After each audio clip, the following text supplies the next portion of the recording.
আমন্ত্রণ জানাচ্ছি প্রিয় দর্শক ২১শে রাতে। ভারতের আগ্রাসন নীতি, তার আধিপত্যবাদের বিরুদ্ধে বাংলাদেশের অধিকাংশ রাজনৈতিক দল ঐক্যবদ্ধ হয়েছে প্রধান উপদেষ্টার আহ্বানের মাধ্যমে। ভারতের যে ষড়যন্ত্র একের পর এক, তার বিরুদ্ধে কীভাবে লড়াই করা যায়, অথবা যে ঐক্যের আহ্বান জানানো হয়েছে সেই ঐক্য কীভাবে ধরে রাখা যায় সে বিষয়ে আমরা কথা বলবো। এবং একই সঙ্গে বিভিন্ন শ্রেণী পেশার মানুষ কী ভাবছেন, রাজনৈতিক দলের কর্মীরা, নেতারা কী ভাবছেন সেসব বিষয়ে আমরা কথা বলবো। আজকে এ বিষয়ে আলোচনার জন্য আমাদের ২১শে স্টুডিওতে আজ উপস্থিত রয়েছেন গণ অধিকার পরিষদের যুগ্ম সদস্য সচিব মোহাম্মদ তারেক রহমান, রয়েছেন চলচ্চিত্রকার সৈয়দ ওয়াহিদুজ্জামান ডায়মন্ড। আমি তারেক, আপনার কাছ থেকে আসতে চাই। আপনার তো অ্যাক্টিভিটিজ আমরা শুরু থেকে দেখছি, একেবারে ভারতীয় পণ্য বয়কটের বিষয়ে একেবারে সোচ্চার ছিলেন, একাই রাজপথে ছিলেন। এখন ভারতের যে একের পর এক ষড়যন্ত্র বাংলাদেশকে অস্থিতিশীল করার বিষয়ে আপনার কি মনে হয় যে শুধুমাত্র এই ঐক্যের মাধ্যমে তা প্রতিরোধ করা যাবে, অথবা ঐক্যটা আমরা কতখানি অটুট রাখতে পারবো? জি, অসংখ্য ধন্যবাদ। আমরা যখন আগ্রাসন বিরোধী লড়াইটা শুরু করলাম তখন সবাই কিন্তু এর সঙ্গে আসে নাই, এবং অনেকেই ইনিয়ে বিনিয়ে ভারতের পক্ষপাতিত্ব নিয়েছে। আমাদের একটা ভালো লাগা যে ঠিক এই সময়টা এসে খুব ভালো লাগছে যে সবাই একসাথে হয়ে গেছে। এমনকি যারা বিভিন্ন ইঙ্গিতপূর্ণভাবে ভারতের পক্ষ নিয়েছে বিভিন্ন সময়, তারাও আমাদের এক টেবিলে আসছে। তো এটা কেবল শুরু, ঐক্য প্রক্রিয়া। আমরা আরও দেখব, অনেকগুলো স্টেজ আছে। আমরা আপনার হলো এখন যে ভালো আছি তার উদাহরণ হলো ভারত অস্বস্তি বোধ করছে আমাদের এই অবস্থানকে। হ্যাঁ, আমরা যখন ভালো থাকি না তখন ভারত কমফোর্ট ফিল করে। আর আমরা এখন আমাদের সরকার ভালো চলছে, বিভিন্ন আন্দোলন সংগ্রাম হচ্ছে। সবচেয়ে সহনশীল যে জায়গাগুলোতে আমাদের একজন মুসলিম ভাইকে পিটিয়ে হত্যা করা হলো, এটা এরকম করে ডাক দেওয়া হয়েছিল যে সনাতনীরা সবাই চলে আসেন কোর্ট প্রাঙ্গণে, আজকে একটা হ্যাস্ত হবে। এবং ওইখানে আরেকটা সামাজিক যোগাযোগ মাধ্যমে পোস্ট ছিল যে সাইফুল ইসলাম আলিফ, তাকে আমরা আটকে রেখেছি, তাকে ছাড়া হবে না, এই জামিনের বিষয়ে নিষ্পত্তি না হওয়া পর্যন্ত একটা কিছু হবে। এই দুইটা ক্লিয়ার মেসেজ আছে।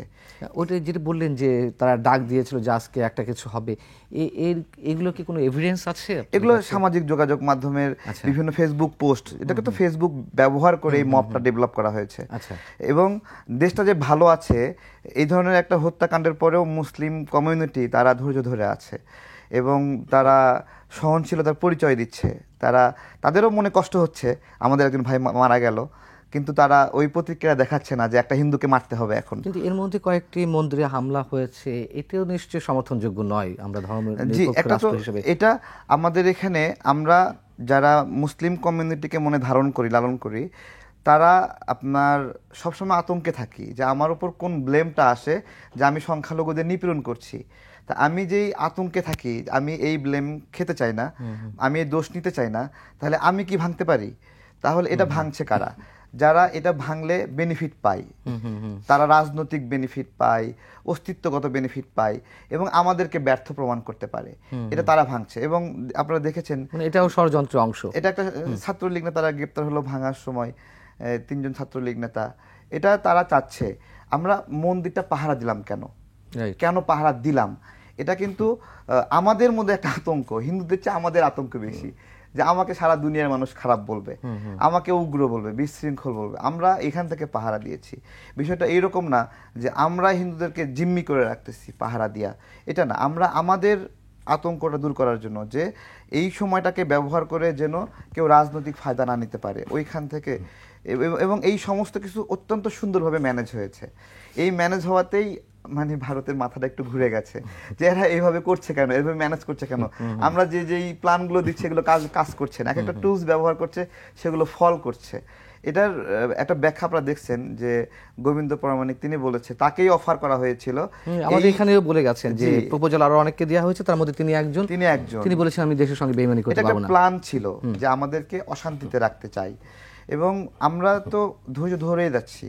মানে ঐক্যের স্বার্থে, শান্তির স্বার্থে, দেশের মর্যাদার স্বার্থে 2 জন নাগরিককে ফরিদপুরে পিটিয়ে হত্যা করলো। এবং এটা জাস্ট মুসলিম এজন্যই হত্যা করা হয়েছে, এবং তাকে বাংলাদেশের নাগরিক হিসেবে হত্যা করা হয়নি। সে মুসলিম, তাকে আগুন দেওয়ার ব্লেম দিল। অথচ নির্বাচনের আগে ফরিদপুরে যে ঘটনাটি ঘটলো কথা বলছেন, দেখেন এই ঘটনায় কাকে কাকে গ্রেপ্তার করা হলো। বরঞ্চ যারা মানববন্ধন করে প্রতিবাদ করলো আমরা বিচার চাই, এই বিচার চাওয়া মানুষগুলোকে উল্টা আটক করা হয়েছিল। তো আমরা কিন্তু মানে একের পর এক ক্ষতিগ্রস্ত হচ্ছি, কিন্তু জাতির বৃহত্তর স্বার্থে আমরা তারপরে ধৈর্য ধরেই যাচ্ছি, মানে এবং আমরা ধৈর্য ধরেই যাব, এই ধরনের আমাদের একটা নীতিগত সিদ্ধান্ত। গতকালের যে ঐক্য বিষয়ে আমাদের মুরব্বীরা বসেছিলেন, তারাও এই বিষয়ে একমত হয়েছেন যে ঐক্য, এবং মুন্নি সাহাকে যে ছেড়ে দেওয়া হলো, এইটাও আপনার হলো এটাকে যেন সাম্প্রদায়িকভাবে ব্যবহার না করতে পারে সেই সেই মানে ধারণা থেকে কিন্তু ছেড়ে দেওয়া হয়েছে। অনেকের কাছে এটা মনে হতে পারে যে আপনার হলো তাকে আপনার হলো ভারতের মানে হস্তগতভাবে ছেড়ে দেওয়া হয়েছে, ভারতের প্রভাবে ছেড়ে দেওয়া হয়েছে। না, এটা একটা নীতিগত সিদ্ধান্ত যে আমরা মুন্নি সাহা যে ট্রাম্প কার্ড, দেখেন মুন্নি সাহা এতদিন বের হয়নি, হঠাৎ করে এই সময় এসে বের হয়ে যাচ্ছে। ঠিক আছে, মুন্নি সাহাকে ধরার অনেকগুলো কারণ আছে। তার অ্যাকাউন্টে আপনার আনএক্সপেক্টেড ফান্ড পাওয়া গেছে, যেটা দেখা গেছে, হ্যাঁ, শত কোটি টাকার উপরে। এগুলোর কারণে একজন নাগরিক, বাংলাদেশের নাগরিক অবৈধ উপার্জনের জন্য বা অবিশ্বাস্য উপার্জনের জন্য সে গ্রেপ্তার হতেই পারে, রাষ্ট্র জিজ্ঞাসাবাদ করতেই পারে।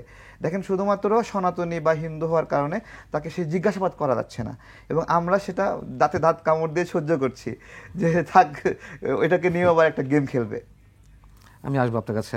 সৈয়দ ওয়াহিদুজ্জামান, আমরা একটু সাংস্কৃতিক যারা বোদ্ধা আছেন বা সাংস্কৃতিক জগতের সঙ্গে আপনারা যারা জড়িত, তাদের বক্তব্যটা শুনতে চাই। আপনি ফারাক্কা বাঁধের উপর একটি ছবি নির্মাণ করেছেন, ছবি নির্মাণ করেছেন, অন্তর্ধান সম্ভবত। তার মানে আপনি এটি করতে গিয়ে নিশ্চয়ই আপনার অনেক ধরনের পড়াশোনা করতে হয়েছে, সেখানে যেতে হয়েছে, সেখানকার মানুষের সঙ্গেও নিশ্চয়ই কথা বলতে হয়েছে।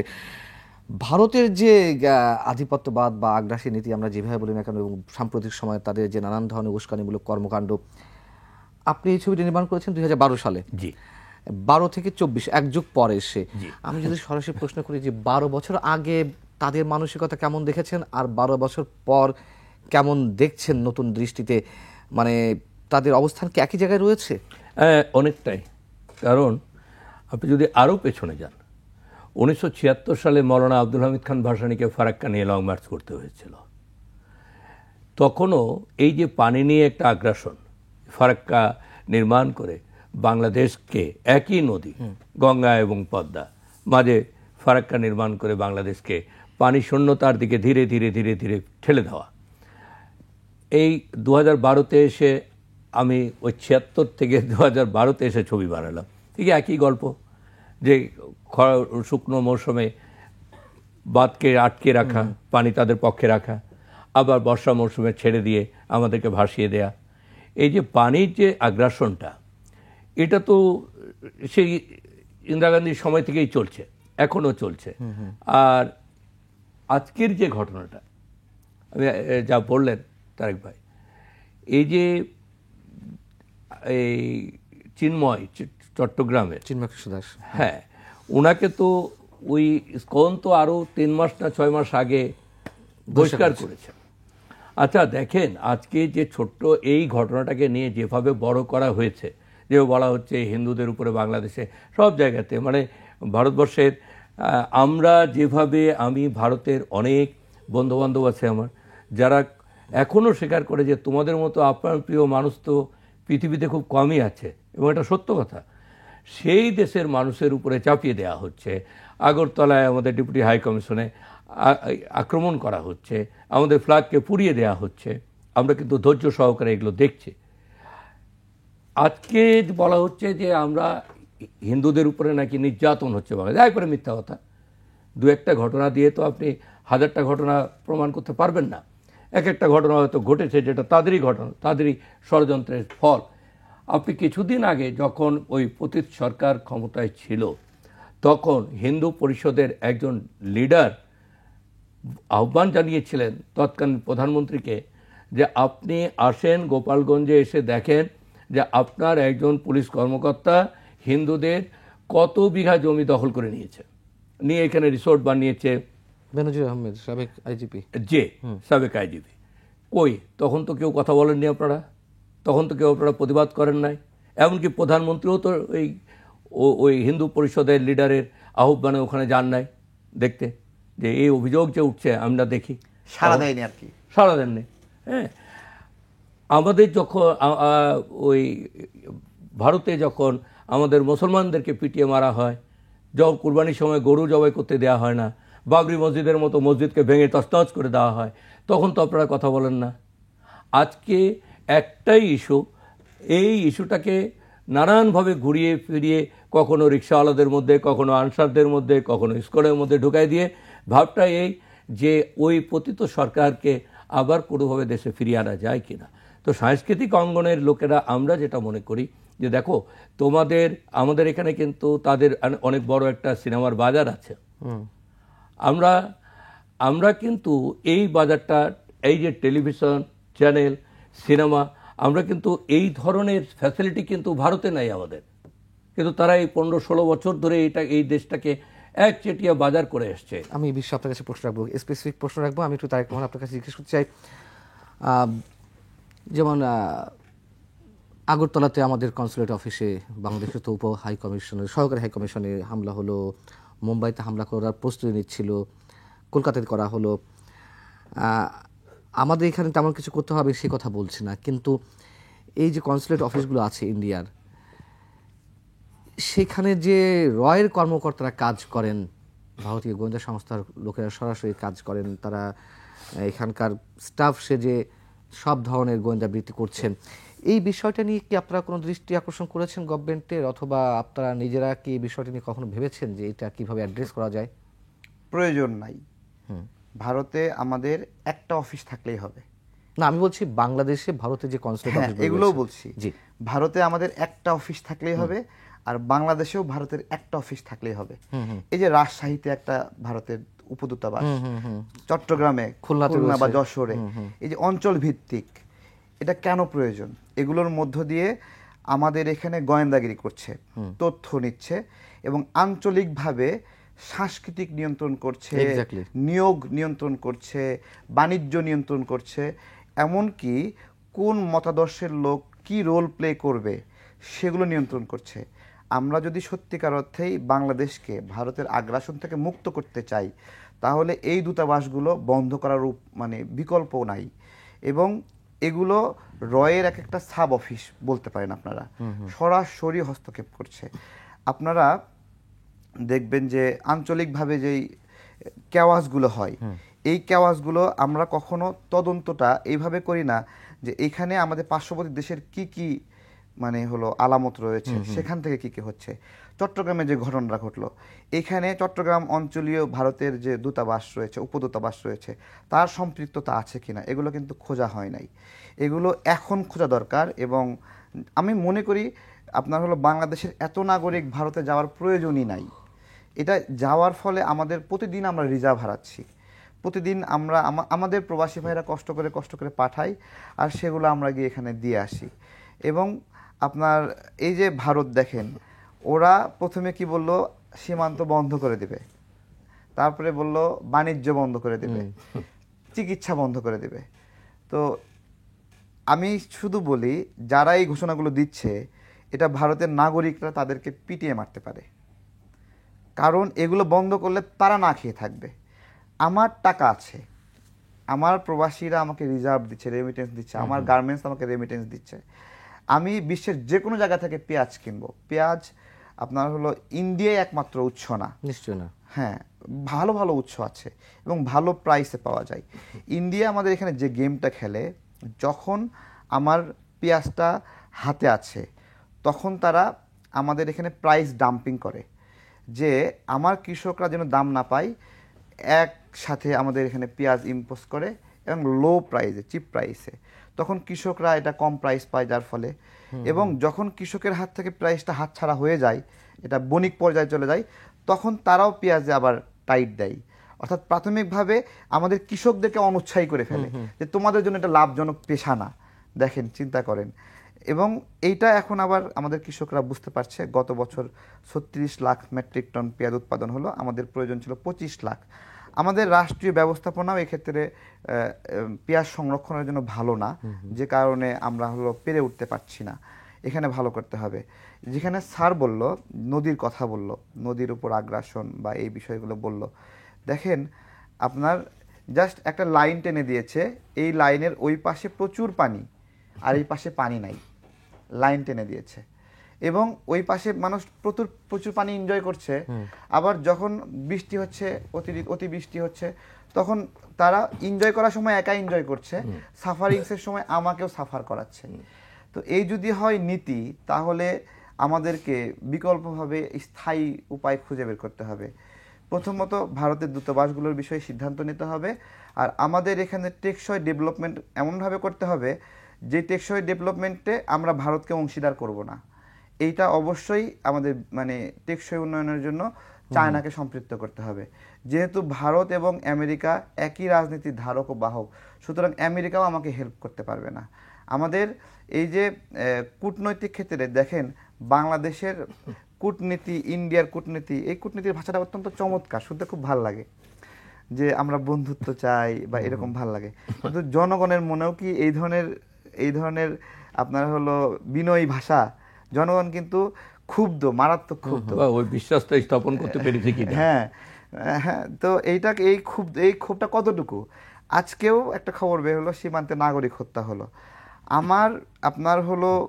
আমার সীমান্তে নাগরিক হচ্ছে, আমি ভারতের এতগুলো উপদূতাবাস আমার এখানে, আমি তাদেরকে ডেকে বলতে পারছি না, তাকে সামনে চেয়ারে এনে হাঁটু গেড়ে বসাতে পারছি না। যখন বিভিন্ন সাম্রাজ্যভিত্তিক যেগুলো ছিল বা বিভিন্ন দেশে এখনও আছে, কোনো দেশের উপর জুলুম করলে ওই দেশের প্রতিনিধিকে হাঁটু গেড়ে বসাই, এইরকম একটা, মানে আমি প্রতীকী বলছি, হাঁটু গেড়ে বসাই, যে তোমার দেশের নাগরিকরা আমার দেশের নাগরিককে হত্যা করেছে। ভারতের জাস্ট প্রতিনিধিদেরকে ডেকে নিয়ে এসে হাঁটু গেড়ে বসায় জিজ্ঞাসা করেন যে যদি এগুলো উত্তর দিতে না পারে, তাহলে এগুলো কিছুই প্রয়োজন নাই, জাস্ট বাংলাদেশকে বাংলাদেশের মতো থাকতে দিতে হবে, এমনি এমনি আমরা ভালো করব। সৈয়দ ওয়াহিদুজ্জামান, আপনি বলছিলেন যে বাংলাদেশে ইন্ডিয়ার ফিল্মের একটা বড় বাজার রয়েছে, এবং আমরা তো এই কথা শুনে শুনে একেবারে অভ্যস্ত হয়ে গেছি। ভারত বাংলাদেশের সাংস্কৃতিক কি বলে এটাকে, সাংস্কৃতিক কর্মকাণ্ড বা চিন্তাধারা বিনিময়, বা ইন্ডিয়ান কালচারাল সেন্টার, সেখানে বাংলাদেশের কালচারাল সেন্টার কয়টা আছে আমি জানি না, অ্যাকচুয়ালি আমার জানা নেই। তো এই যে সাংস্কৃতিক চিন্তাধারা বা সাংস্কৃতিক মানসিকতা বিনিময়, এই কথাগুলোর মধ্য দিয়ে আসলে কি কিছু বাংলাদেশের কোনো লাভ হয়েছে নাকি তাদের সাংস্কৃতিক আগ্রাসন চলেছে? তাদের সাংস্কৃতিক আগ্রাসন এই 15 বছর 16 বছর ধরে একচেটিয়াভাবে তারা এনজয় করেছে এটাকে। আমাদের দেশের কয়টা ছবি ওখানে গেছে, কিন্তু তাদের প্রতি সপ্তাহে একটা দুইটা করে ছবি, বড় বড় ছবি এখানে এসে চলেছে। আমাদের তো একটাও যায়। আপনার মনে আছে কিনা দেখেন, একবার মমতা ব্যানার্জি একটা দল নিয়ে, আমরা সালটা মনে করতে পারছি না, একটা দল নিয়ে আসলেন বাণিজ্যিক উন্মুক্ত আলোচনা করার জন্য তৎকালীন প্রধানমন্ত্রীর সাথে। আসলো কারা? আমি দেখলাম টেলিভিশনে যে ওইখানে যত কলকাতার যত চলচ্চিত্রের আর্টিস্ট, পরিচালক, প্রসেনজিৎ ইত্যাদি, এরা আসলো। একজনও কিন্তু সাধারণ ব্যবসায়িক ছিলেন না, সব ছিল চলচ্চিত্রের লোকজন। হ্যাঁ, এসে এই পদ্মায় বসে মিটিং টিটিং করলেন মমতা ব্যানার্জির নেতৃত্বে। 2008-09 দিকে আরো পরে। হ্যাঁ, উনি যখন আসলেন একটা বাণিজ্য সংক্রান্ত আলোচনার জন্য, উন্মুক্ত বাণিজ্য নিয়ে আলোচনার জন্য, কিন্তু চাল ডাল ইত্যাদি ছিল না, বাণিজ্যটা ছিল শুধুমাত্র ওই চলচ্চিত্র নিয়ে। আচ্ছা। হ্যাঁ, এবং যা এসেছিল প্রতিনিধি দলের টিমে যে সংখ্যাটা ছিল তাতে পুরোটাই ছিল চলচ্চিত্র সংশ্লিষ্ট মানুষজন। কই এরকম ঘটনা তো আমাদের ঘটনায় কলকাতায় বা ভারতবর্ষে। তারা একচেটিয়া বাজার এখানে করেছে, আমাদের এখান থেকে মাঝে মধ্যে দু একটা বস্তা পচা ছবি হয়তো নিয়ে গেছে, সে কোন আমলে রিলিজ হয়েছে সেটা নিয়েছে তারা। কিন্তু বিনিময় চুক্তি অনুযায়ী যে একটা নতুন ছবি আজকে এই সপ্তাহে রিলিজ হয়েছে, সেই ছবি তাদের যেমন আসছে, আমাদের এখান থেকে যে যাবে, এইরকম পরিবেশ তারা তৈরি করেনি, করবেও না। কিন্তু এখান থেকে তারা একচেটিয়া সুবিধা নিয়ে গেছে। এরকম আপনি দেখেন কতগুলো স্যাটেলাইট চ্যানেল তাদের এখানে চলে, আমাদের একটা চ্যানেল কি চলে?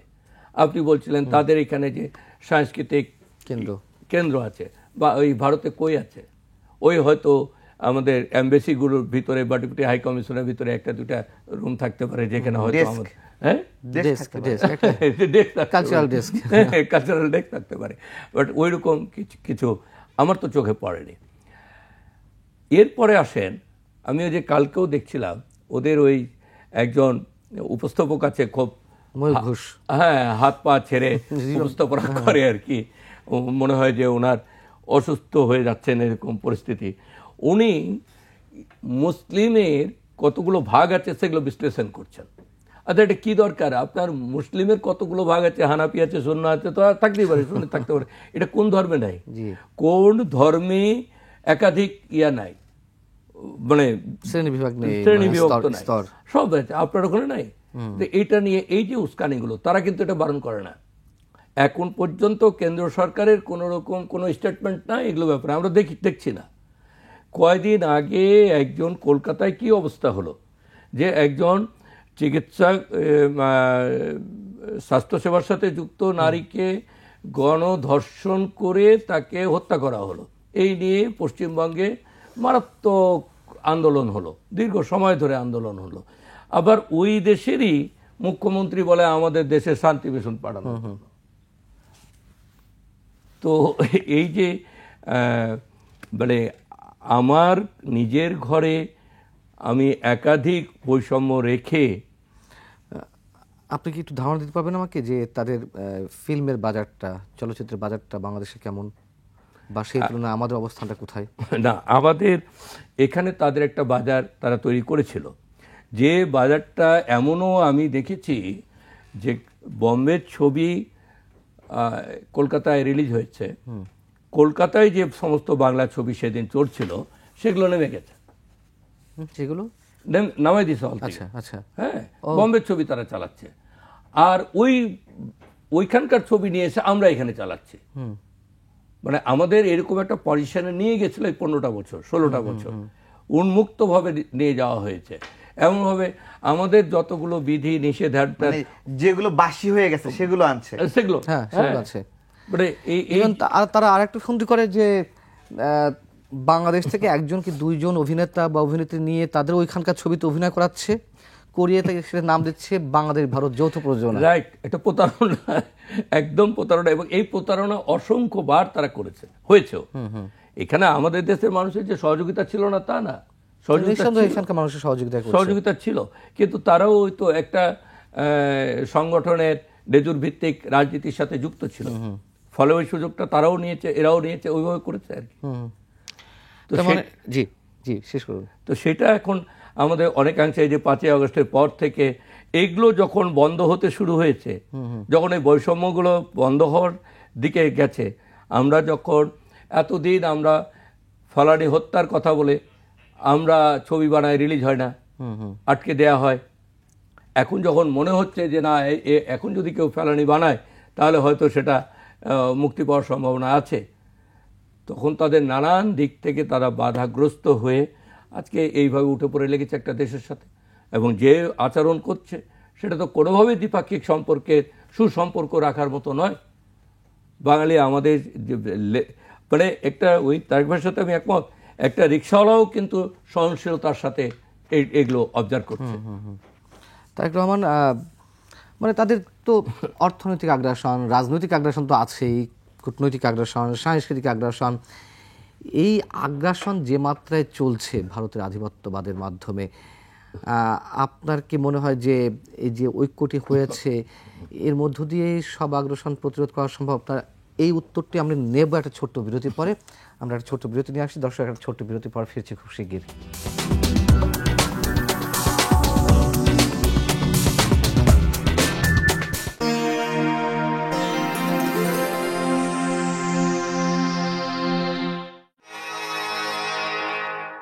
বিরতির আগে অর্থনৈতিক, সাংস্কৃতিক, রাজনৈতিক, কূটনৈতিক সব ধরনের আগ্রাসন, এবং এটা তো একেবারে এক্সট্রিম লেভেলে চলে গেছে ভারতের জন্য, মানে আমাদের জন্য ভারতের এই আগ্রাসনটি। যে ঐক্যটি আমাদের হয়েছে, আপনার কি মনে হয় যে সহজে আমরা এই আগ্রাসন থেকে মুক্তি পাবো, ভারতের আধিপত্যবাদ থেকে মুক্তি পাবো কিনা? প্রথমত জাতিগতভাবে আমরা সবাই একসাথে আছি এটা দেখানো জরুরি ছিল, এবং আমাদের রাজনৈতিক ব্যক্তিবর্গ সবাই মিলে তারা একত্রিত হয়ে এটা এক হয়েছেন, এটা জাতিগতভাবে আমরা সবাই দেখেছি এবং সারা বিশ্ব দেখেছে। কিন্তু এইটুকুই যথেষ্ট নয়। আমরা যদি বাঁচতে চাই তাহলে আমাদের এই ক্ষতির গভীরতাগুলো দেখতে হবে। যেমন আওয়ামী লীগ সময়ে নমিনেশন কারা পাবে এইটা এই ভারতের উপদূতাবাসগুলো থেকে ঠিক করে দেওয়া হতো, এটা কত গভীর একটা জাতিগতভাবে ধ্বংস করা, যে আমার দেশের গণতন্ত্র, আমার দেশের নির্বাচন, জনপ্রতি নির্বাচিত হবে, এটা পাশের দেশের একটা সাব অফিস থেকে নির্ধারিত হবে। তো এইরকম গভীর ক্ষত যদি আমরা সারাতে চাই, তাহলে আমাদের বৈশ্বিক রাজনীতিতে আরেকটু ব্রডলি চিন্তা করতে হবে। আমরা বন্ধু খুঁজতে হবে, সোজা কথা। আমরা 1971 সালে যুদ্ধ যেটা হয়েছে, এই যুদ্ধের ক্ষতটা মাথার মধ্যে রেখে দিলে হবে না। এটা পুরোপুরি আপনার হলো আমাদের আগের যে বন্ধুত্ব, ওই জায়গাটাতে আবার রিস্টোর করতে হবে। অর্থাৎ বাংলাদেশের এই মুহূর্তে অস্তিত্বগত হলো শক্তি ধরে রাখার জন্য এই দিক থেকে পাকিস্তান, এদিক থেকে চীন এবং আরও ছোট ছোট যে দেশগুলো রয়েছে তাদের সঙ্গে বন্ধুত্ব বাড়াতে হবে। এবং এই বন্ধুত্ব শুধুমাত্র মৌখিক বন্ধুত্ব না, তাদের সঙ্গে বাণিজ্যিক বন্ধুত্ব বাড়াতে হবে, তাদের সঙ্গে সামরিক বন্ধুত্ব বাড়াতে হবে, অর্থনৈতিক বন্ধুত্ব বাড়াতে হবে এবং সাংস্কৃতিক আপনার হলো ট্রানজিশন দরকার। আমরা যেই জায়গাগুলোতে ভারতের সিরিয়ালগুলো দেখতাম, এই জায়গাগুলোতে লিমিটেশন আনতে হবে রাষ্ট্রীয়ভাবে, এবং এগুলো লিমিটেশন এনে আমাদের অন্য সাংস্কৃতিক চর্চাগুলো এখানে সম্পৃক্ত করতে হবে এই গ্যাপগুলো পূরণ করার জন্য। এটা অনেক কিছু মানে হচ্ছে আস্তে আস্তে, যেটা ইউটিউব, ফেসবুকের মাধ্যমে হচ্ছে, যে আমরা তুর্কি সিরিয়ালগুলো দেখছি, আমরা হলো পাকিস্তানি সিরিয়ালগুলো দেখছি, বাট রাষ্ট্রীয়ভাবে এই জায়গাগুলোকে ক্লিয়ার করতে হবে। এবং এত ভারতীয় চ্যানেল আমাদের প্রয়োজন নাই। আমি ধন্যবাদ জানাই এখলাসউদ্দিন ভূঁইয়া স্যারকে, উনি হলো ভারতের টিভি চ্যানেলগুলোর বিরুদ্ধে রিড করেছেন, এবং এই রিডটা আমি রাষ্ট্রকে অনুরোধ করব আপনারা এটাকে বিবেচনার সাথে নেন। এবং এত টিভি চ্যানেল আমাদের প্রয়োজন নাই, অন্তত রিপাবলিক বাংলার মতো একটা উগ্র টিভি চ্যানেল আমাদের এখানে প্রয়োজন নাই। এটা আমাদের সার্বভৌমত্বের জন্য প্রতিনিয়ত ডিস্টার্ব করছে। এটা তো ইউটিউব চ্যানেল, ওই তো এই চ্যানেলগুলো উস্কানি ছড়াচ্ছে, এটা নিয়মিতভাবে ডিস্টার্ব করছে। আর আমাদের এই যে টিভি চ্যানেলে স্যার কথা বললো, দেখেন বাংলাদেশে ওষুধ শিল্প নীতি রয়েছে, এই নীতি অনুযায়ী বাংলাদেশের কোনো টিভি চ্যানেলে কোনো ওষুধের বিজ্ঞাপন দেওয়া যাবে না। অথচ ভারতীয় টিভি চ্যানেলগুলো আমার এখানে সারাক্ষণ তাদের হাঁটু ব্যথার ওষুধের বিজ্ঞাপন দিচ্ছে, পেট ব্যথার ওষুধের বিজ্ঞাপন দিচ্ছে, মাথা ব্যথার ওষুধের বিজ্ঞাপন দিচ্ছে। মানে আমরা আমাদের ওষুধের বিজ্ঞাপন আমাদের টিভিতে দিতে পারছি না, আর ভারতীয় টিভি চ্যানেলগুলো তাদের ওষুধগুলো এখানে দ্বিধার্থে বিক্রি করে যাচ্ছে। তো এগুলো রিভাইজ করতে হবে, আমাদের কি করা উচিত, কি করা উচিত না। ঐক্যের পাশাপাশি আমরা অনেকগুলো জায়গায় খেয়াল করেছি যে অনেক রাজনৈতিক দল তারা ভারতের পৃষ্ঠপোষকতায়, রাজনৈতিক দল না, অনেক রাজনৈতিক দলের প্রতিনিধি ভারতের প্রতি নতজানু আচরণ করেছে ইতিপূর্বে।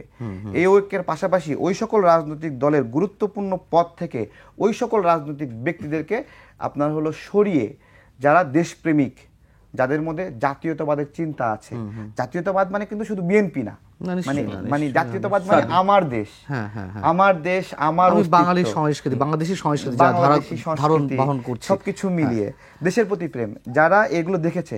আমাদের ভারতের আগ্রাসন বিরোধী লড়াই কিন্তু শুধুমাত্র এইরকম না, ভারতের পণ্য বর্জন করলাম, এই করলাম, এই করলাম, ওইটা না। আমাদের এই লড়াইয়ের মধ্যে এটাও আছে, বিভিন্ন রাজনৈতিক দলগুলোকে আমরা প্রতিনিয়ত মোবিলাইজ করার চেষ্টা করি, ছোট টিম হইলেও, যে আপনার দলে এই ব্যক্তিকে জনগণ ভারতের দালাল মনে করছে, সো তাকে আপনারা সাইডে রাখেন, আপনাদের দলের অসম্মান হচ্ছে। আমরা কিন্তু এই কাজগুলো করছি। সুতরাং যে আমরা জাতীয় ঐক্যের বিষয়টা দেখেছি, সত্যিকার অর্থে এগুলো বাস্তবায়ন হবে, যে এগুলো পরীক্ষা দিতে হবে আমাদেরকে। আমাদের পরীক্ষাগুলো কোন ধরনের, আমি সেই প্রশ্ন রাখবো। তার আগে আপনি বলছিলেন যে ভারতের যে সাংস্কৃতিক আগ্রাসন চলছে সেগুলো লিমিটেড করে সেখানে অন্য অন্য দেশের কালচারগুলো আমাদের এখানে দেখানো যায় কিনা, বা সেগুলো সুযোগ করে দেওয়া যায় কিনা। আমার একটি প্রশ্ন হচ্ছে যে নিঃসন্দেহে আমরা ভারতের আধিপত্য বা তাদের আগ্রাসন কোনোভাবেই সমর্থন করতে পারি না একটা স্বাধীন সার্বভৌম রাষ্ট্র হিসেবে। আবার এটাও তো আমরা নিশ্চয় সমর্থন করি না পাকিস্তানের কোনো উগ্র জাতীয়তাবাদ। যখন বাংলাদেশে এখানে কেউ মোহাম্মদ আলী জিন্নাহকে বাংলাদেশের জাতির পিতা ঘোষণার দাবি জানায়, সেটিকেও নিশ্চয়ই আমাদের মোকাবেলা করা উচিত। বাংলাদেশে আসলে কোন জাতির পিতারই প্রয়োজন না, আমি সেই বিতর্কে যাচ্ছি না, কিন্তু যখন পাকিস্তানের মোহাম্মদ আলী জিন্নাহকে বাংলাদেশে জাতির জনক হিসেবে দাবি করার মানে ঘোষণা করার দাবি জানানো হয়, নিশ্চয়ই সেখানেও তো আমাদের কিছু থাকতে হবে। এটা তো একটা ঐতিহাসিক সেটেলমেন্ট যে আমরা পাকিস্তান থেকে আলাদা হয়ে গেছি। সো আলাদা একটা জাতিসত্তা তৈরি হইলে পূর্বের জাতির ইতিহাস, ঐতিহ্য, ওগুলো আমার সাথে তো রিলেট হবে না। সুতরাং কেউ চাইলেই আমাদের জাতির পিতা এটা হয়ে যাবে না। এবং যারা কিন্তু করেছে এটা- তারা এটা- অপ্রাসঙ্গিক কাজ করেছে, এটা এক ধরনের উদ্ধত্ত না? ঔদ্ধত্য দেখিয়েছে এবং এটা দেশের আমাদের সম্মানে আঘাত, এটা এক ধরনের, ঠিক নিঃসন্দেহে। আছে, এটা ঠিক হয়নি। এমনিতেই আপনার হলো আমাদের যে এই পশ্চিম পাকিস্তান পূর্ব পাকিস্তান যে সৃষ্টি হলো, ঠিক আছে, এখানে অনেক ধরনের হলো যোগ বিয়োগ আছে। দেখেন আমরা কিন্তু আমাদের এই ভূখণ্ডটা পেয়েছি আপনার হলো আমরা বাঙালি বলে আমরা এই ভূখণ্ড পাইনি, এটা কিন্তু বুঝতে হবে। জি। আমরা কিন্তু মুসলিম বলে এই মানচিত্র পেয়েছি যে তোমরা মুসলিমরা এই যে পশ্চিম পাকিস্তানের এই অংশ মিলে থাকো আর পূর্ব পাকিস্তান মিলে এই অংশ মিলে থাকো, আর তোমরা হিন্দুরা ভারতের এই অংশ মিলে থাকো, ঠিক আছে। সুতরাং আমাদের জাতীয়তা আমরা কোন জাতীয়তাবাদ, কিন্তু আমরা তো ঠিক ধর্মনিরপেক্ষ আছে, রাষ্ট্র। না না আমরা এখানে সব ধর্মবর্ণের মানুষের বসবাস, নিঃসন্দেহে। আমি আবার ধর্মনিরপেক্ষ এটা ওইভাবে বলতে চাই না, আমি ধর্ম সহিষ্ণু বলতে চাই।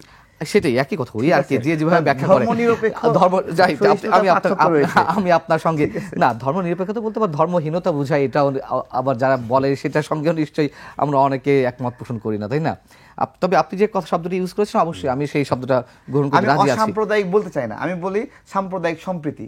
অসাম্প্রদায়িক মানে তো সম্প্রদায় বিলীন করে দেওয়া, কোন সম্প্রদায় বিলীন হতে না, পারে না। আমার মনে হয় আসলে ব্যাখ্যাটা এক একজনের কাছে এক এক ধরনের হতে পারে, আমরা সেই বিতর্কে না যাই। সৈয়দ ওয়াহিদুজ্জামান, আপনার কাছে আমার প্রশ্ন হচ্ছে যে তাদের যে আগ্রাসন নীতি, আমি যে প্রশ্নটা তারেক রহমানকে করছিলাম, সেই একই প্রশ্ন আপনার কাছে রাখতে চাই। একটা রাজনৈতিক ঐক্য গড়ে উঠেছে, যদিও কোনো রাজনৈতিক দলের মধ্যে নেই, সেটি আবার ভিন্ন বিতর্ক, কিন্তু যেই ঐক্যটা আপাতত গড়ে উঠেছে, সেই ঐক্য ধরে রাখার জন্য আমাদের সামনে কি কি ধরনের চ্যালেঞ্জ রয়েছে, আপনি কি মনে আচ্ছা, করেন? এইটাকে শুধু ঢাকা কেন্দ্রিক করলে হবে না। না, আমি তো অবশ্যই বাংলাদেশ কেন্দ্রিক বলতে চাই। হ্যাঁ, একদম, এটাকে পাহাড় পর্যন্ত নিয়ে যেতে হবে, এক্স্যাক্টলি, একদম পাহাড় পর্যন্ত নিয়ে যেতে খুব হবে। ভালো একটা কথা বলেছেন। হ্যাঁ, এই পাহাড় পর্যন্ত যখন আমাদের এই ঐক্যটা যাবে, তখন এমনিতেই অনেক কিছু এই হুমকিগুলো আমাদের কাছে আসা বন্ধ হবে। এটাকে সেই জায়গায় নিয়ে যেতে হবে। যদিও এখনই একটা নোটিশ অলরেডি সারা বিশ্ব পেয়েছে যে বাঙালি এখন একত্রে, আর ওইটাও আমি বলবো যে এই মনে হয় যে ইতিহাসের সাথে সম্পৃক্ত না এরকম লোক হয়তো জিন্নাহ সাহেবকে বাংলাদেশের জাতির পিতার কথা চিন্তা করে, যে দেশে এক সাগর রক্তের বিনিময়ে স্বাধীন হয়েছে। এই পশ্চিমাদেরকে তারাও তো আমাদেরকে শোষণই করেছে। আমরা তো এমনি তো যুদ্ধ করিনি তাদের সাথে। আমাদেরকে যুদ্ধ করতে হয়েছে আমাদের ভাষার জন্য, আমাদেরকে যুদ্ধ করতে হয়েছে আমাদের সংস্কৃতিকে টিকিয়ে রাখার জন্য, আমাদেরকে যুদ্ধ করতে হয়েছে আমাদের মৌলিক অধিকারকে অর্জন করার জন্য, আমাদেরকে যুদ্ধ করতে হয়েছে আমাদের আমাদের ভাষা ব্যবহার করার জন্য। সেইখানে আবার জাতির পিতা এই কি বলে 52 বছর পরে এটা প্রশ্নই ওঠে না। এটা ইতিহাস বহির্ভূত একটা চিন্তা থেকে বলা। আর আমার কাছে যেটা মনে হয়, আমি ওনার সাথে ওই একই কথা বলবো, যে আমাদের দেশে যত স্যাটেলাইট চ্যানেলগুলো এখানে আছে, বিশেষ করে দেখেন সব দেশের চ্যানেল হয়তো এখানে চালু করা কতটুকু সম্ভব হবে, কতটুকু কোন দেশের কালচার এখানে আবার আসবে সেটাও বলা মুশকিল, কিন্তু ভারতের যে একচেটিয়া আধিপত্য এখানে আছে, এটাকে নিয়ন্ত্রণ করতে হবে। ওই হাঁটু ভাঙার ওষুধ মলম বিক্রি করা, এগুলোকে নিয়ন্ত্রণ করতে হবে। এখানে এটাকে করতেই হবে, এটা দেখতে হবে, না হলে আমাদের সংস্কৃতি টিকিয়ে রাখা যাবে না। আমাদেরকে বলা হতো কি, সবক দেয়া হতো, আমরাকে কম্পিটিশন করতে হবে, উন্মুক্ত বাজারে আমাদেরকে কম্পিটিশন করতে হবে। ভাই, তোমার ওখানে ছবি হয় 100 কোটি, 200 কোটি, 300 কোটি টাকা দিয়ে, আমার এখানে ছবি হয় 1 কোটি টাকা দিয়ে। আমার এখানে হল সংখ্যা হলো খুব বেশি, নতুন ছবি হয়তো প্রথম সপ্তাহে ছবি রিলিজ হয় 10 থেকে 12টা হলে, তাও এই সিনেপ্লেক্সগুলোতে। তোমার ওখানে শত শত হল। ওই দেশের সাথে আমার এখানে ওই সবক দিয়ে, এইগুলো হলো প্রতারণামূলক শব্দ ব্যবহার করা হয়েছে এই 15 বছর, যে আমরাকে এখন কম্পিটিশন করতে হবে। তোমার এখানে অমিতাভ বচ্চনরা আছে, আমার এখানে কে আছে অমিতাভ বচ্চনের সাথে ওই লেভেলে কম্পিটিশন করার মতো আর্টিস্ট? তো আমাদেরকে আমার বাজার বুঝতে হবে, আমার বিনিয়োগ বুঝতে হবে, আমার পুঁজি আমি যতটুকু বিনিয়োগ করছি সেটা আমার উঠিয়ে নিয়ে আসার মতো বাজার আছে কি না এখানে, সেটা বুঝতে হবে। না বুঝে আমরা ওই সমস্ত বেদবাক্য দিয়ে যে আমরাকে কম্পিটিশন করতে হবে, না, ওগুলোকে ঝেড়ে ফেলে দিতে হবে। আমার দেশের সংস্কৃতিকে আমাকে দেখতে হবে, এটাকে আমাকে তুলে ধরতে হবে। আমরা তো করবই, আমরা কি যাচ্ছি না বিভিন্ন দেশে, কি আমাদের কম্পিটিশনে যাচ্ছি না, আমরা বিভিন্ন ফেস্টিভ্যালে যাচ্ছি না, আমাদের বিভিন্ন দেশে কি আমাদের ছবি রিলিজ হচ্ছে না, কিন্তু একচেটিয়াভাবে একটা দেশ আমাদেরকে খপ্পরের মধ্যে রাখবে এইরকম একটা সংস্কৃতি থেকে অবশ্যই দেশকে মুক্ত করতে হবে। আর এখনই সুযোগ, এই সুযোগটাকে নানানভাবে কাজে লাগানোর সুযোগ। যে যতই চোখ রাঙাক না কেন, এই সমস্ত দেখে আমাদেরকে থমকে গেলে বা পিছিয়ে গেলে চলবে না। আমাদেরকে শক্তভাবে এই যে আজকের যে সুযোগ, এটাকে একবারে টু পয়েন্টে ব্যবহার করতে হবে, যে হ্যাঁ আমরা সক্ষম সেই জায়গাগুলোতে পৌঁছে দিতে। তারেক রহমান, আপনি কনসুলেট অফিসগুলো নিয়ে বলছিলেন ইন্ডিয়ার, আমার প্রশ্নের পরিপ্রেক্ষিতে আরেকটি প্রশ্ন করতে চাই। একই ধরনের ইন্ডিয়ান স্টেট ব্যাংক রয়েছে এবং সেখানে ভারতীয়রা কাজ করছে, সেইগুলো নিয়েও নানান ধরনের বিতর্ক রয়েছে। এইগুলো আলোচনায় নিয়ে আসবেন কিনা আপনারা রাজনৈতিক দলের নেতা হিসেবে বা কর্মী হিসেবে? আমি আগের বিষয়টা একটু রিলেট করতে চাই, যে মোহাম্মদ আলী জিন্নার কথাটা বললেন, যে আমাদেরকে মোহাম্মদ আলী জিন্নাকে যেভাবে ঘৃণা করতে শেখানো হয়েছে, ঠিক আছে, মোহাম্মদ আলী জিন্না কি বাঙালিদের, বাংলাদেশিদের নিপীড়নের সাথে কোনোভাবে সম্পৃক্ত ছিল কোনো সময়? আমি আসলে এমনি বলছি না না, ঠিক আছে, আমি আসলে এখন এই মুহূর্তে ওই বিতর্কে যাব। তারপরে আমি যদি আমার পক্ষ থেকে ভূখণ্ড সৃষ্টি হওয়ার পেছনে মানে এই যে আমরা পূর্ব পাকিস্তান বা এই একটা মানচিত্র পেলাম, এই মানচিত্র যখন সৃষ্টি হলো, সেই সৃষ্টির সময় ওনার কিছু অবদান ছিল। ওনাকে বাংলাদেশের জাতির পিতা বলা খুবই ক্রাইম, কিন্তু ওনাকে অনেক বেশি ঘৃণা করার আমাদের অনেক বেশি কারণ নাই। ঘৃণা ভালোবাসার তর্কটা আমি যাব না, তবে একটা জায়গায় তো অন্তত আমাদেরকে স্বীকার করতে হবে, যখন আমাদের রাষ্ট্রভাষা নিয়ে আন্দোলনটা শুরু হয় 1948 সালে, তিনি যখন বলেছিলেন যে উর্দু শাল B the state language of Pakistan, তখন সেটাই তো চরম আপত্তির মুখে। এবং আমাদের ভাষা থেকে আমাদের জাতীয়তাবাদের উৎপত্তি বলা যায় এবং সব সূত্র ওইখানেই গাথা। সো আমি মনে হয় আপনি একটা পয়েন্ট আপনাকে ধরাতে পেরেছি। আমি সেই বিতর্কে আপাতত যাব না। আপনার কাছে যে প্রশ্নটা আমার ছিল আপাতত ইন্ডিয়ান স্টেট ব্যাংক সম্পর্কে, যে সেখানেও অসংখ্য ভারতীয়রা কাজ করছে, এই বিষয়গুলো আপনারা আলোচনায় নিয়ে আসবেন কিনা? জি, আপনার হলো ভাষা আন্দোলনের যে বিষয়টা, সেটা কিন্তু একটা কম্প্রোমাইজের, মানে পশ্চিম পাকিস্তান পূর্ব পাকিস্তান কম্প্রোমাইজে গিয়েছে, এবং এটা কিন্তু এরকম কম্প্রোমাইজে যায়নি। অনেক সংগ্রামের পর, অনেক রক্তের পরে, ভাষা শহীদদের যে 21শে টেলিভিশনে যে নামটা 21শে, আমরা নিশ্চয়ই সেই চেতনা ধারণ করি বিধায় 21শে নামটা নিয়েছি, এবং 21শে আমাকে কথা বলতে শিখিয়েছে। 21শে মানে আমার অধিকার, প্রথম অধিকার, বাংলাদেশিদের প্রথম অধিকারে যদি বলি আমি, এটা একটা সেটেলমেন্ট, এটা মেনে নিয়েছে বা আমরা মানতে বাধ্য করেছি, যেভাবে বলেন আন্দোলন সফল হয়েছে, বাট এটা কম্প্রোমাইজড একটা ইস্যু, অবশ্যই কম্প্রোমাইজড ইস্যু। না হলে তো আমরা তো তাহলে 1952 সালে স্বাধীন হয়ে যেতাম যদি কম্প্রোমাইজড ইস্যু না হতো। না, নিশ্চয়ই, তাই না? এটা একটা কম্প্রোমাইজ, আমরা বাংলা ভাষাটাকে প্রতিষ্ঠিত করতে সক্ষম হয়েছি। হ্যাঁ, তারা আমাদের সাথে কম্প্রোমাইজ করেছে আমাদের এই বিষয়টাতে। যাই হোক, আমরা বোধহয় আলোচনা বাইরে চলে যাবো। আমরা আপাতত ভারত নিয়ে আলোচনা করছি, ভারতের মধ্যেই থাকি, ভারতের আধিপত্যবাদ নিয়ে থাকি। আমি এটা কেন বলছি, মানে আমাদের এই যে ভারতের আগ্রাসন বিষয়টা আসছে, এই আগ্রাসনের বিষয়ে যারা যারা আমাদেরকে হেল্প করতে পারে তাদের মধ্যে সেটা অবশ্যই কূটনৈতিক বিষয় না, সেখানে আমার কোনো আপত্তি নাই যে 21শ শতাব্দীতে এসে ডিজিটাল ইনফরমেশন যুগে এসে আমি কোনো রাষ্ট্রকে দূরে সরিয়ে রাখবো পাকিস্তান, তাহলে তো চীনও আমাদের বন্ধু হতে পারে না, তাই না? চীনও তো বিরোধী ছিল, ওই জায়গাটি তো অবশ্যই আমরা একমত। এবং কূটনৈতিক জায়গা থেকে আমি আপনাকে বলছি, মানে আমাদের সাম্প্রতিক সময়ে পাকিস্তানের নাগরিকরা যেভাবে বাংলাদেশিদের প্রতি রেসপন্স করে বিভিন্ন ইস্যুতে, এটা পজিটিভ রেসপন্স। তারা বাংলাদেশ জিন্দাবাদ বলতে মানে হলো কুণ্ঠাবোধ করে না, তারা বলছে, মানে তারা আমাদেরকে অ্যাকসেপ্ট করছে।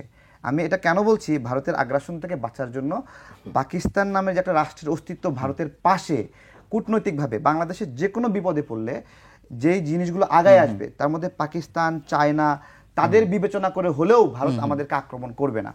যে যখনই আমাকে আক্রমণ করতে চাবে পাকিস্তান চেষ্টা করবে কাশ্মীরের ওখান থেকে এটাকে পিক আপ করতে, যখনই আমাকে আক্রমণ করতে চাইবে চায়না ওখান থেকে চেষ্টা করবে লাদাখের এই অংশটাকে পিক আপ করতে। সো এই যে ভৌগোলিক বা ভূ রাজনৈতিক বিষয়গুলো, এই বিষয়গুলোতে পাকিস্তানকে বিবেচনা করার খুবই যৌক্তিকতা রয়েছে। ব্যাংকিং সেক্টরের কথা বললেন, আমাদের ব্যাংকিং সেক্টরে ইন্ডিয়ান ভাইরাস ঢুকাই দেওয়া হয়েছিল। আমাদের ব্যাংকিং সফটওয়্যারগুলো আমরা মাঝে মাঝে বিভিন্ন ব্যাংক স্লিপ প্রিন্ট করার সময় দেখতেছি ইন্ডিয়ান মানে হিন্দি লেখা আসতেছে, তখন আমরা বুঝতে পারতেছি এই সফটওয়্যার ম্যানেজ করছে কোনো একটা ইন্ডিয়ান, যে ভুলবশত তার শব্দটা এখানে তার ভাষায় লিখে ফেলেছে। ভালো করে শুনেন, রেলওয়েতে সফটওয়্যারে হঠাৎ করে হিন্দি লেখা উঠছে, তার মানে এটা ম্যানেজ করছে কে? মানে কোন একটা ইন্ডিয়ান ম্যানেজ করছে। এই যে আমাদের ইকোসিস্টেমের মধ্যে একবারে মানে মানে এটা একটা অন্তরের ভিতরে ঢুকে আছে, মানে হার্টের ভিতরে ঢুকে আছে, যে ল্যাঙ্গুয়েজ চেঞ্জ করতে পারে, ভাষা চেঞ্জ করতে পারে, আমাকে কন্ট্রোল করতে পারে।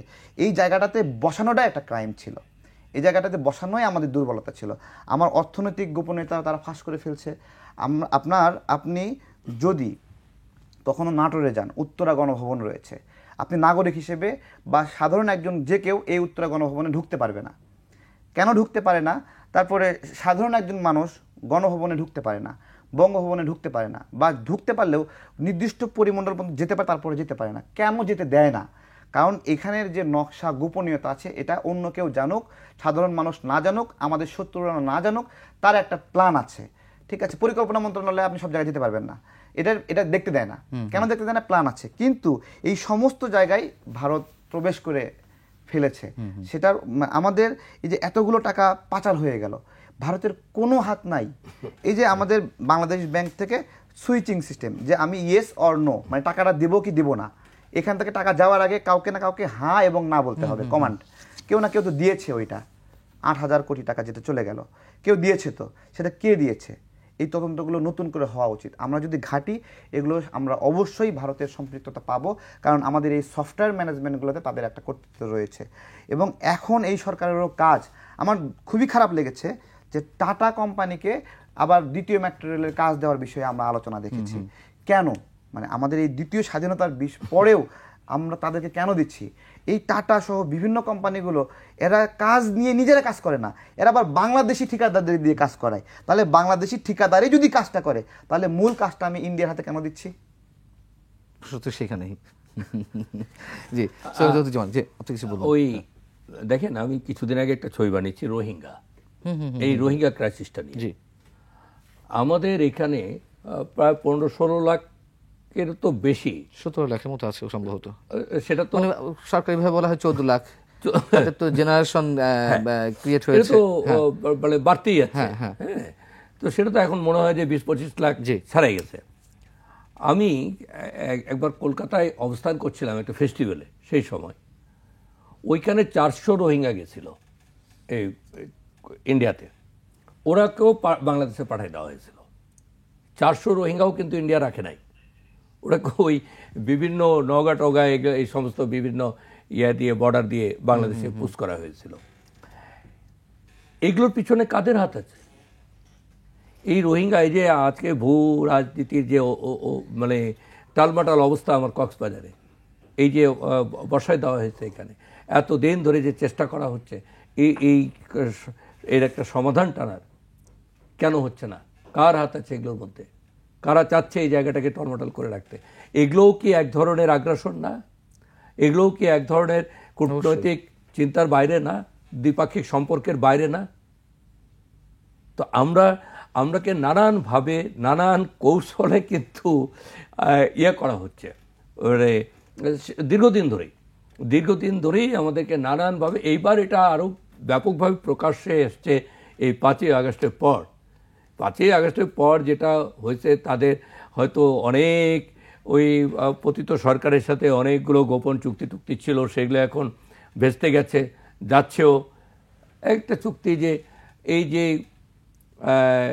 রোড দিয়ে যে সমস্ত ট্রাক তাদের যে পরিবহন যাচ্ছে, ওই সমস্ত 7 সিস্টারে মিনিমাম একটা ট্যাক্স, এইরকম চুক্তির সুবাদে তারা তো অনেক ভোগ করেছে। এখন ওগুলোতে তো হয়েছে কি, বাড়াবাতে ছাই পড়ে যাওয়ার মতো অবস্থা হয়েছে, যার কারণে এটা এখন প্রকাশ্যে এসছে নানান অজুহাত দিয়ে আমাদেরকে একেবারে মানে দমিয়ে দেওয়ার চেষ্টা। কোথায়? একটা মসজিদ কি তারা কোনোদিন পাহারা দিয়েছে এই পশ্চিমবঙ্গে বা ইন্ডিয়াতে? আমরা তো মন্দির পাহারা দিই, কই তাদের তো ইতিহাসে নাই যে তারা একটা মসজিদ পাহারা দিয়েছে। বরঞ্চ কি দেখি আমরা, যে মসজিদে নামাজ হচ্ছে, ওখানে ক্যাম্পাসে গিয়ে ওরা ঢোল টাম্পার বাজাচ্ছে। এটা তো ইন্ডিয়ার, যদিও এগুলো বাইরে থেকে যদি অনুসন্ধান না হতো তাহলে আমরা জানতেই পারতাম না। ইন্ডিয়ার মন্দির ভাঙা হচ্ছে, এটাকে দেখানো হচ্ছে বাংলাদেশের। মানে নানান কৌশলে আমাদেরকে অস্থির করে রাখা। কিন্তু দ্বিপাক্ষিক সম্পর্ক এইভাবে সুসম্পর্ক রাখা যায় না। আপনাকে সুসম্পর্ক রাখতে গেলে বাংলাদেশকেও যেমন ছাড় দিতে হবে, ইন্ডিয়াকেও তেমন ছাড় দিতে হবে। সহনশীলতা দেখাতে হবে। তো বাংলাদেশের আমাদের প্রতিটি নাগরিক কিন্তু সহনশীল, সাংঘাতিকভাবে সহনশীল অবস্থায় আছে, কিন্তু তাদের ভিতরে তাদের উগ্রপনা, তাদের যে বর্ডারে এসে হাম্বি তারা যে এই যে কত বড় অন্যায় কাজটা করেছে, যে বাংলাদেশের ফ্ল্যাগকে পুড়িয়ে ফেলা, বাংলাদেশের ডেপুটি হাই কমিশনার গিয়ে আক্রমণ করা, কই এটা নিয়ে তো আমরা সেন্ট্রাল গভর্নমেন্টকে কোনো আপত্তি করতে দেখিনি। আবার তারা বলে কি যে বাংলাদেশে শান্তি মিশন পাঠাও, শান্তিরক্ষী বাহিনী পাঠাও। আমাদের স্বরাষ্ট্র উপদেষ্টা বলেছেন যে বাংলাদেশ নয়, ভারতে ভারতে শান্তিরক্ষী মিশন পাঠানো দরকার। ওখানেই দরকার। আমরা শেষ করব তারেক রহমান, আপনার কাছ থেকে আরেকটি প্রশ্নের উত্তর জানার চেষ্টা করে, সেটা হচ্ছে যে ভারত বাংলাদেশের মধ্যে যত ধরনের চুক্তি হয়েছে শেখ হাসিনার সময়, শেখ হাসিনার প্রায় 15 বছরে বা 1.5 দশকে, এই চুক্তিগুলো প্রকাশ্যে আনা হবে কিনা, মানে আপনি কি মনে করেন, বা আপনারা এই দাবিটা জোরালো আকারে তুলে ধরবেন কিনা? জি, যখন শেখ হাসিনা ভারতে যাইতো, এই চুক্তিগুলো বাংলাদেশ থেকে আপনার অফার করা হতো না, এবং বাংলাদেশের সংসদে বা আওয়ামী লীগের ভিতরেও এগুলো আলোচনা হতো না। এটা হতো না যে, এটা আমরা আওয়ামী লীগ নেতাদের কাছ থেকেই শুনেছি। আমরা যখন শেখ হাসিনা এর আগে মোদি একবার গিয়ে মোদির সঙ্গে যে চুক্তি করলো, তখন আমাদের বাংলাদেশের সাংবাদিকরা পর্যন্ত খুঁজে পাচ্ছে না যে কি চুক্তি করেছে, সবাই খালি খুঁজতেছে। পরে আনন্দবাজার পত্রিকায় একটা নিউজ হলো, সেই নিউজের সূত্রপাত দিয়ে আমাদের জানতে হলো যে কি চুক্তি আসলে হয়েছে। তাহলে দেখেন, একটা দেশের পক্ষ থেকে প্রধানমন্ত্রীকে চুক্তি করছে, সেই দলের রাজনৈতিক কর্মীরা জানে না, সংবাদপত্র জানে না, কেউ জানে না। মানে এই যে একটা দৈন্যতা, মানে আমাদের অস্তিত্বহীনতা এই জায়গায় শেখ হাসিনা নিয়ে গিয়েছিল, এটা ভয়ঙ্কর।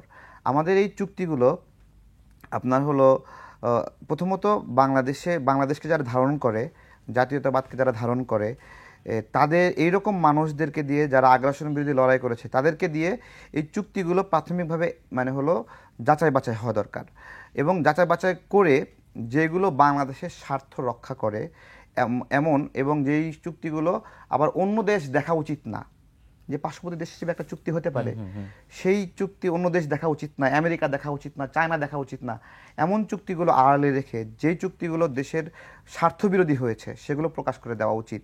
এবং এগুলো শুধু প্রকাশ নয়, এগুলো বাতিলও করা উচিত। এবং কোনো চুক্তি কেন বাতিল করা যায়, কোনো চুক্তি যদি কোনো একটা পক্ষের আপনার স্বার্থ বিরোধী হয়, তাহলে ওই চুক্তি তখন তাকে ভয়ের হয়ে যায়, এবং যে কোনো সময় ভয়েড করতে পারে। আপনি দেখেন, আদানির সঙ্গে বিশ্বের বিভিন্ন দেশ চুক্তিগুলো বাতিল করছে, ওই চুক্তিগুলোর পিছনে লেখা ছিল এই চুক্তি বাতিলযোগ্য না। ঠিক আছে, আসলে এই চুক্তি বাতিলযোগ্য না, এই কথাটাই বাতিলযোগ্য। মানে কোন চুক্তি বাতিল করা যাবে না, এই কথাটাই বাতিলযোগ্য, গ্রহণযোগ্য না।